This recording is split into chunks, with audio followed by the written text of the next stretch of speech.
여러분 안녕하세요. 알랑가유 정경화입니다. 오늘 하루는 어떠셨어요? 제가 느낀 오늘 하루는 완연한 여름이었습니다. 정말 움츠러들고 힘들었던 코로나 때문에 제 마음은 늘 겨울 같았었는데 이제 밖으로 나와 보니 하늘에는 따뜻한 태양이 떠 있고 푸르름이 온 산을 다 뒤엎었더라고요. 여러분께도 왕성한 청년과 같은 여름을 맞이하는 오늘 하루가 되시기를 바랍니다. 지난 시간에 이어 일본군의 위안부로 끌려가 성착취 피해를 당하신 우리 할머니들의 안타까운 삶, 그분들의 오늘의 이야기를 다룬 책 나 내일 대목 안 데이 중에서 몇 편을 골라 소개해 보도록 하겠습니다. 지난 1, 2편은 사실 멋모르고 철없이 선택을 했었나 봐요. 세 번째 방송을 하려고 보니까 약간 자꾸만 마음이 진지해져서 재미있게 엮어가려고 하자니 걸림돌이 생기는 거예요. 이 이슈 자체가 가벼운 이슈는 아니잖아요. 그래서 제가 도대체 작가는 어떤 마음으로 이 글을 썼을까, 작가의 마음을 좀 헤아려보려고 책을 좀 더 들춰보았어요. 지난번에 읽어드린 글 중에 하나밖에 없는 소원이라는 글 속에 작가의 마음이 많이 숨어 있었습니다. 작가가 할머니들과 생활하며 그분들에게 무엇을 해드리고자 노력했는지를 알게 되는 시간이 되기도 했습니다.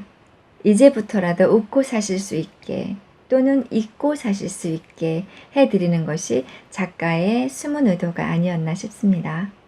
그 할머니들의 살았던 부족한 삶, 그리고 슬픔, 그 모두를 웃으며 훌훌 떨쳐버릴 수 있도록 도와드리는 것, 그것인 것 같습니다. 할머니들의 입장이 되어 상상을 좀 해보면 어떨까요? 그곳에서 할머니들이 무슨 일을 했는지, 말을 바꿔서 무슨 일을 당했는지라는 그 무슨 일, 그 부분에 초점이 맞춰지는 것에 대해 저는 좀 안타깝게 생각하는 입장입니다.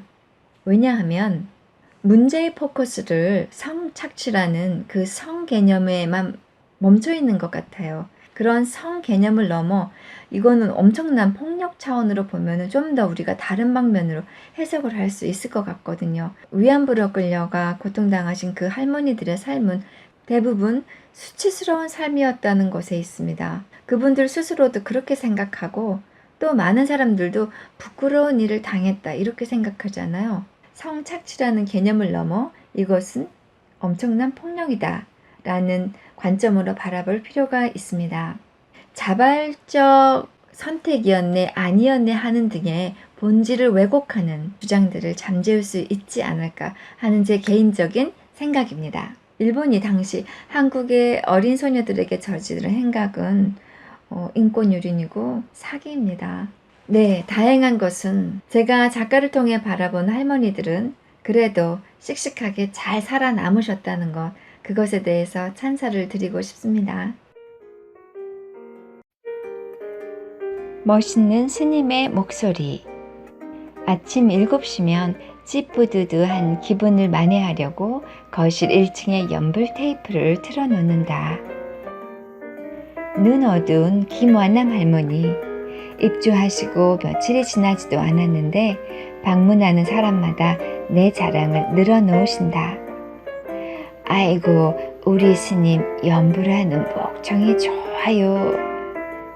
듣기 좋긴 한데 사람을 면전에 두고서 들통날 거짓말을 자꾸 하시니 곤혹스럽기도 하고 소문나기 전에 진실을 밝혀야지 생각하고 혼자 계실 때 방 안에 가서 할머니 사실은 아침마다 들리는 소리는 내 목소리가 아니라 테이프 소리예요 하니 그래요 난 또 하실 줄 알았는데 내 기대는 완전히 어긋났다.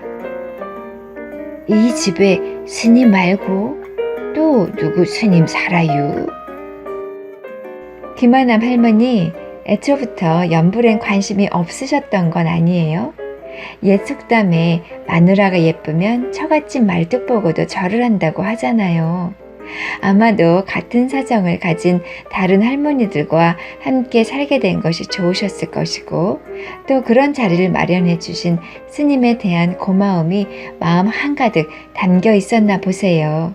당연 스님의 목소리라 생각하셨을 텐데 스님 목소리가 아니라서 무슨 조화래요?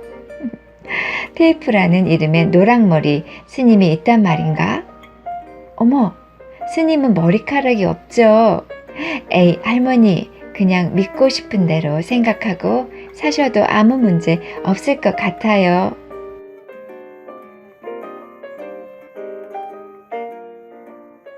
이래저래 욕 먹어요. 데모 빠지기로 유명한 이용녀 할머니. 데모 가는 차 안에서 욕 먹는다.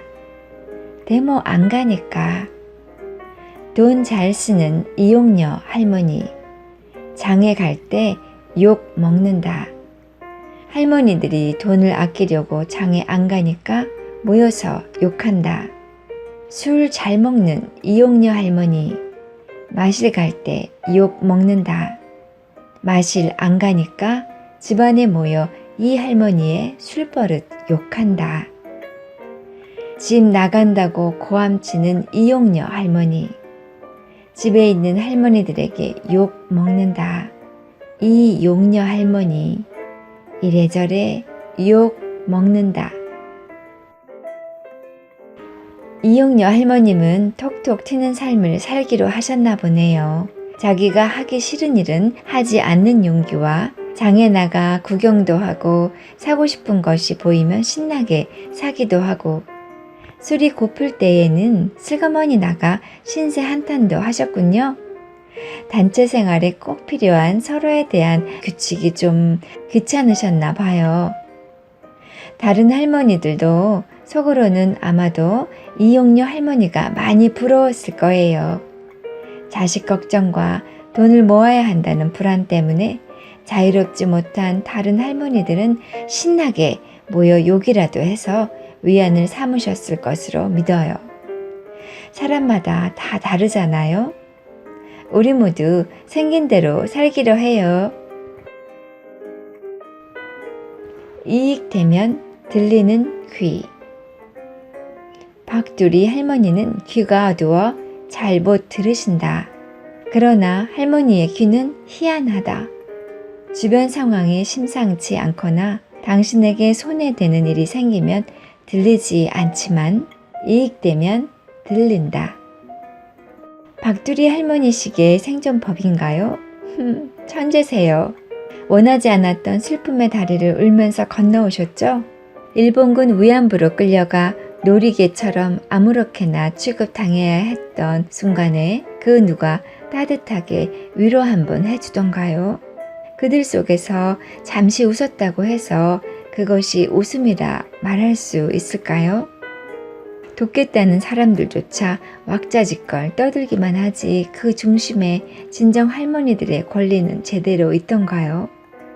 그 소란스러움에서 조용히 빠져나와 새로운 기능의 귀로 갈아 끼우신 거 다 알아요. 불편한 것은 듣지 않으셔도 되세요. 듣고 싶은 것만 들으세요. 아주 기특한 귀를 가지신 박두리 할머니 부럽습니다.